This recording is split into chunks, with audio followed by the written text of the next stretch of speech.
warahmatullahi wabarakatuh. Perkenalkan, nama saya Restuati, Stambuk 083 2018 0101. Assalamualaikum warahmatullahi wabarakatuh. Perkenalkan, nama saya Renandriani, Stambuk 083 2018 0088. Assalamualaikum warahmatullahi wabarakatuh. Perkenalkan, saya Andi Reski Astrina Ashar, Stambuk 083 2018 0131, kelas C5 Analisis Perancangan dan Perencanaan Pertanian, Fakultas Pertanian, Program Studi Agribisnis. Kami akan menjelaskan hasil dari laporan yang kami buat pada studi kasus pabrik tahu Maju Jaya yang berlokasi di Jalan Balle, Kelurahan Palatae, Kecamatan Kahu, Kabupaten Bone, Sulawesi Selatan. Sasaran belajar.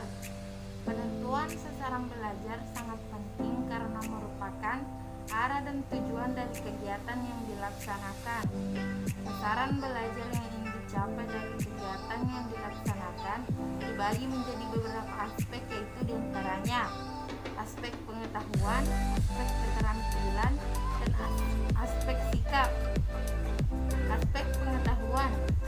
Sasaran belajar yang ingin dicapai pada aspek pengetahuan adalah yang pertama, mengetahui gambaran umum dan sejarah pengembangan usaha pembuatan tahu Maju Jaya. Yang kedua, mengetahui manajemen dan organisasi pada usaha pembuatan tahu Maju Jaya. Yang keempat, mengetahui cara pembuatan tahu. Yang kelima, mengetahui permasalahan dan cara mengatasi permasalahan yang ada dalam usaha pembuatan tahu Maju Jaya. Aspek keterampilan. Sasaran belajar yang ingin dicapai pada aspek keterampilan yaitu 1. Terampil dan mampu dalam membuat tahu. 2. Terampil dan mampu menentukan tindakan pencegahan terhadap masalah yang dihadapi oleh usaha pembuatan tahu Maju Jaya. Yang ketiga, terampil dalam memberikan alternatif sasaran terhadap masalah yang berhubungan dengan pengembangan usaha pembuatan tahu Maju Jaya. Aspek sikap. Sasaran belajar yang ingin dicapai pada aspek sikap yaitu mengutamakan sikap rasa ingin tahu yang tinggi dan rendah hati pada organisasi kasus. Adapun kegunaan praktik LAPA, analisis perencanaan dan pengembangan agrosistem. Yang pertama, bagi mitra belajar, kegunaan praktik lapang bagi mitra belajar yaitu sebagai berikut: manfaatkan tenaga praktikan untuk menyelesaikan pekerjaan tertentu yang membutuhkan tambahan sumber daya manusia, memperoleh makanan dan saran untuk pengembangan usaha. 2. Bagi mahasiswa, kegunaan praktek lapang bagi mahasiswa yaitu sebagai berikut: memotivasi diri untuk melakukan tindakan berwirausaha. Agrosistem kasus, usaha pembuatan tahu dapat menjadikan pilihan rencanaan karir masa depan. Sebagai salah satu syaratnya, tugas akhir pada mata kuliah analisis perencanaan agrosistem APAS. Adapun visi dari pabrik tahu Maju Jaya yaitu menjadikan pabrik tahu Maju Jaya sebagai industri tahu yang mandiri, unggul dalam kualitas produk dan pelayanan, mampu memberikan kesejahteraan kepada karyawan dan memberikan manfaat pada masyarakat. Dan adapun misi dari pabrik tahu Maju Jaya yaitu menyediakan tahu yang berkualitas dengan harga yang terjangkau sesuai dengan kebutuhan masyarakat, menjaga kualitas dan meningkatkan kuantitas produksi guna meningkatkan omset pabrik tahu Maju Jaya, meningkatkan penghasilan dan kesejahteraan karyawan, menjalin kemitraan kerjasama dengan pemasok dan penyalur yang saling menguntungkan. Pabrik tahu Maju Jaya adalah usaha pembuatan tahu berada di Jalan Balle, Kelurahan Palatae, Kecamatan Kahu, Kabupaten Bone. Pabrik tahu Maju Jaya berdiri sejak tahun 2017 dan pendiri usaha ini adalah Pak Eko. Awalnya Pak Eko bekerja sebagai penjual bawang di pasar, akan tetapi banyaknya pesaing, akhirnya Pak Eko berinisiatif untuk mendirikan usaha pabrik tahu dengan segala kemampuan yang dimilikinya. Dengan sumber modal sendiri, pabrik pembuatan tahunya dibangun di kompleks rumahnya sendiri dan masih bertahan sampai sekarang. Proses pembuatan tahu ini berlangsung di sebuah ruang berukuran 5 x 8 meter.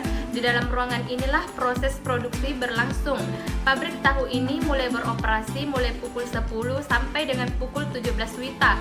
Proses pembuatan tahu tersebut dilakukan oleh semua anggota keluarga, yaitu istri dan 2 orang anaknya dengan pembagian tugas masing-masing. Tahu merupakan hasil olahan dari bahan dasar kacang-kacangan melalui proses pengendapan dan penggumpalan oleh bahan penggumpal. Jenis kacang-kacangan yang biasa digunakan dalam pembuatan tahu adalah kedelai. Pada tahu terdapat berbagai macam kandungan gizi seperti protein, lemak, karbohidrat, kalori, dan mineral, fosfor, vitamin B kompleks seperti tiamin, riboflavin, vitamin E, vitamin B12, kalium, dan kalsium yang bermanfaat untuk mendukung terbentuknya kerangka tulang.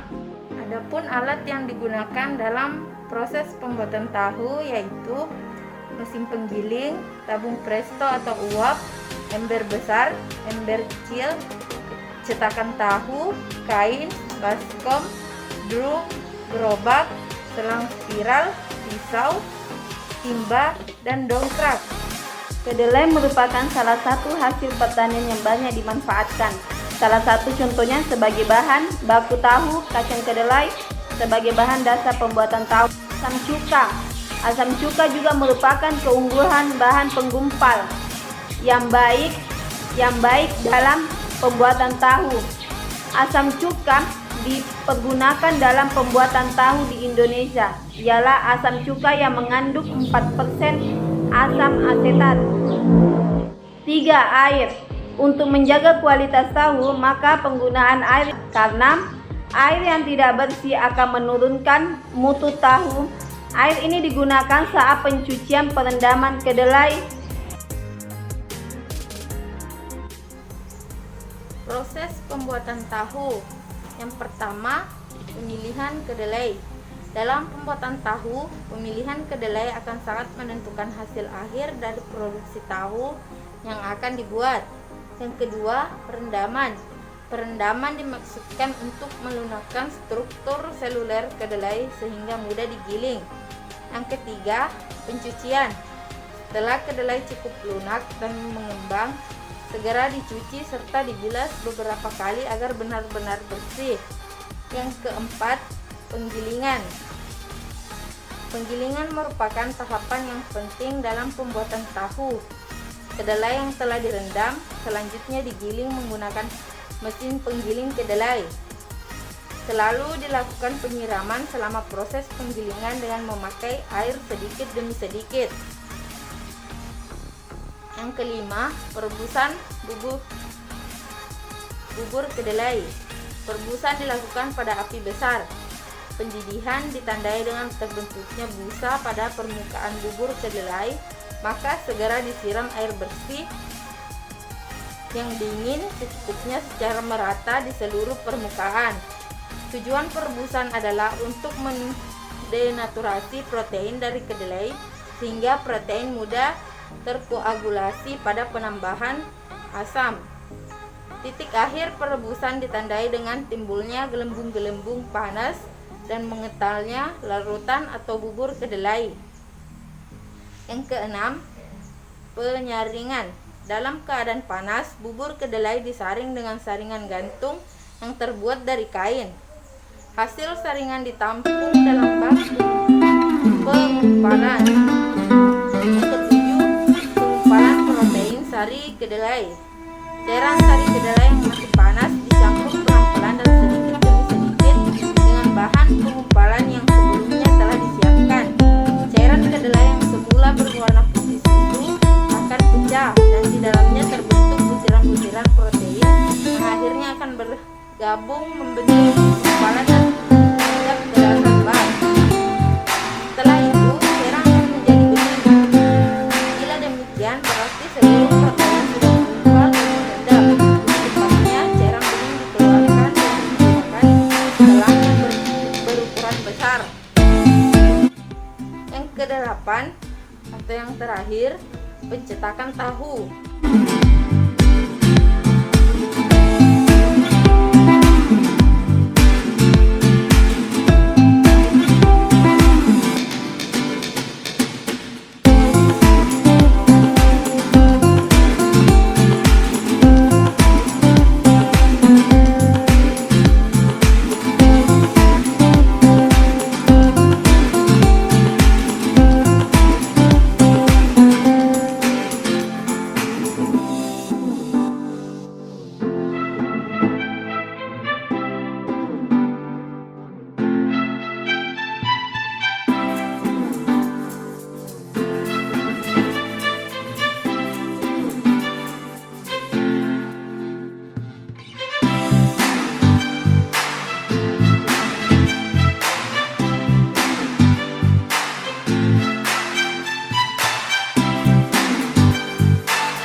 pemasaran pada pabrik tahu Maju Jaya ada dua, yaitu dimulai dari produsen langsung ke konsumen dan dari produsen lalu ke pedagang pengecer lalu sampai ke konsumen. Diperoleh data bahwa total nilai investasi untuk lahan dan bangunan usaha pabrik tahu Maju Jaya adalah sebesar 65 juta rupiah. Total biaya pembelian peralatan yaitu 46.896.000 rupiah. Pabrik tahu Maju Jaya memproduksi tahu sebanyak 45.000 potong selama sebulan. Total biaya yang digunakan untuk memproduksi tahu yaitu 28.988.000 dalam sebulan. Total pendapatan yang diperoleh yaitu 16.011.000 rupiah. Masalah utama yang ditemukan pada proses pembuatan tahu di pabrik tahu Maju Jaya adalah bahan baku yang digunakan tidak selalu tersedia, mahal dan susah didapatkan. Sasaran utama yang akan dilakukan penanganan pada agrosistem setelah melakukan pengkajian, maka sasaran utama adalah memperoleh bahan yang berkualitas, mudah didapat dengan harga terjangkau. Adapun alternatif tindakan yang terpilih yaitu 1. Menyediakan bahan baku secara kontinu dengan cara bekerja sama dengan petani. 2. Menambah jumlah tenaga kerja bagian produksi menjadi 5-8 orang. 3. Memperluas bangunan tempat memproduksi dengan pelebaran tempat produksi tahu yang sudah ada.